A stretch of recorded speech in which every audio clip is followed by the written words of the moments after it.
white South Africans have begun arriving in the United States under a little-known refugee carve-out established during Donald Trump's presidency. The policy, created to provide protections for certain foreign nationals facing persecution, has been quietly utilized to assist a small number of white South Africans who claim they are fleeing targeted violence and discrimination in their home country. Their arrival is drawing attention and controversy, reigniting debates about race, asylum, and foreign policy.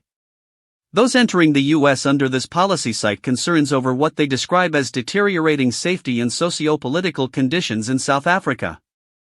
Some have shared personal stories involving land seizures, farm attacks, and a perceived climate of hostility toward white citizens. Advocates argue that these individuals meet the definition of refugees under international law, facing threats based on ethnicity and political identity. The Trump-era provision opened a channel for processing such claims more swiftly, though critics say it was politically motivated. The policy was not broadly advertised, and immigration officials processed applications on a case-by-case basis. For applicants, providing documented evidence of targeted violence or state neglect was critical. Legal teams working on their behalf say the standards were rigorous and that only a small percentage of applicants were approved. Most of those who arrived in the U.S. settled in rural or suburban areas, often supported by religious or conservative networks that advocated for their acceptance.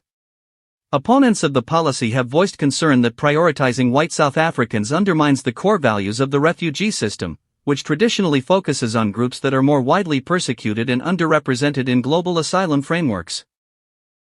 They argue that this carve-out reflects political and racial biases, particularly given the global refugee crises affecting marginalized populations in conflict zones. The U.S. government has not released detailed data on how many individuals have entered under this pathway, but anecdotal evidence suggests the numbers remain small. Still, the symbolism of the policy carries weight. To supporters, it represents a willingness to respond to all forms of persecution, regardless of race. To detractors, it reinforces double standards in U.S. immigration policy, where some groups receive faster or more favorable treatment based on political narratives rather than humanitarian need. As the issue gains renewed attention, legal analysts and human rights organizations are calling for greater transparency in how refugee carve-outs are created and applied.